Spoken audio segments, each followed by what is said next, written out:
Rana homemade কিচেনে আপনাদের স্বাগত জানাই। আজ আমি বানাবো নিরামিষ এঁচড়ের ঝোল।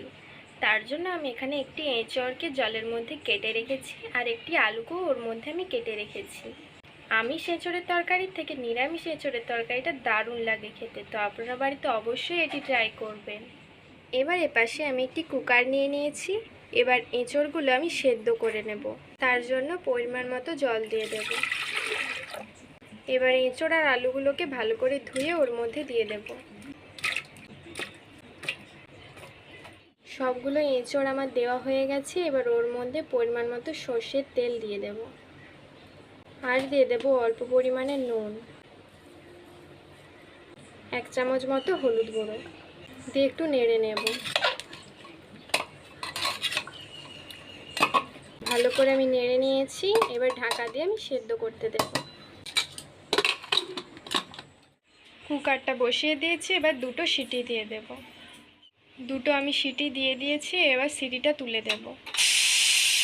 এবার ঢাকাটা খুলে দেব। এবার জল সমেতই আমি একটি পাত্রে ঢেলে দেব। আবার আমি কড়া বসিয়ে দিয়েছি। পরিমাণ মতো সর্ষের তেল দিয়ে দেব। এবার ওর মধ্যে দিয়ে দেব একটি তেজপাতা, 1 চামচ মতো ছোটো চামচের চিনি, ছোটো চামচের 1 চামচ গোটা জিরে আর দিয়ে দেব কারিয়া পাতা দিয়ে একটু নেড়ে নেব। আমি এখানে এঁচড়টা ভাজিনি, আপনারা চাইলে ভেজে নিতে পারেন। আর আমি আগে থেকেই একটা মশলা বানিয়ে রেখেছিলাম। এর মধ্যে আছে 1 চামচ আদা বাটা, 1 চামচ লঙ্কার গুঁড়ো, 1 চামচ হলুদ গুঁড়ো, 1 চামচ জিরে গুঁড়ো, 1 চামচ ধনে গুঁড়ো আর একটি ছোটো সাইজের টমেটোকে আমি ওর মধ্যে পেস্ট করে রেখেছি আর জল দিয়ে গুলিয়ে রেখেছি। এবার ওটা ওর মধ্যে দিয়ে দেব। এবার মশলাটা ভালো করে কষিয়ে নেব। মশলাটা হালকা কষিয়ে নিয়েছি। এবার ওর মধ্যে দিয়ে দেবো কাসুরি মেথি, 1 চামচ মতো দিয়েছি আর একটু নেড়ে নেব। হালকা আমি নেড়ে নিয়েছি আর দেখুন কষানো হয়ে গেছে, মশলার গা থেকে তেল ছেড়ে দিয়েছে। এবার আমি আলুগুলো সরিয়ে রেখে এঁচড়গুলোকে ওর মধ্যে দিয়ে দেবো। জলটা ছেঁকে ছেঁকেই আমি এখন দিচ্ছি, জলটা পরে ব্যবহার করব। যারা যারা আমার চ্যানেলটিকে আগে থেকে সাবস্ক্রাইব করেছেন তাদেরকে অসংখ্য ধন্যবাদ।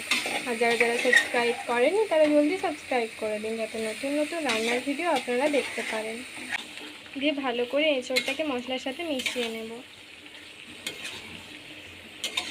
আমার এই নিরামিষ এঁচড়ের ঝোল রেসিপিটা যদি আপনাদের ভালো লেগে থাকে তাহলে সাবস্ক্রাইব করুন আমাদের চ্যানেলটি, যাতে পরের ভিডিওর জন্য নোটিফিকেশান আপনারা পান।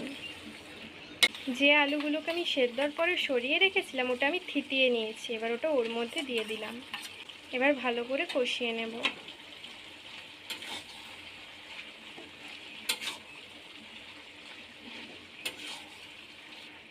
ভালো করে কষানো হয়ে গেছে। এবার এঁচড়ের যে জলটা রেখেছিলাম ওটা দিয়ে দিলাম, দিয়ে আর একটু আমি কষিয়ে নেব।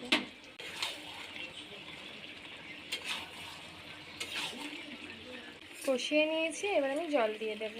আমি এখানে 2 বাটি মতো জল দিয়ে দেব। আপনারা যে যেরকম ঝোল খাবেন তেমন ব্যবহার করবেন। দিয়ে একটু নেড়ে নেব। এবার ঝোলটা ফুটে গেলেই আমি নামিয়ে নেব।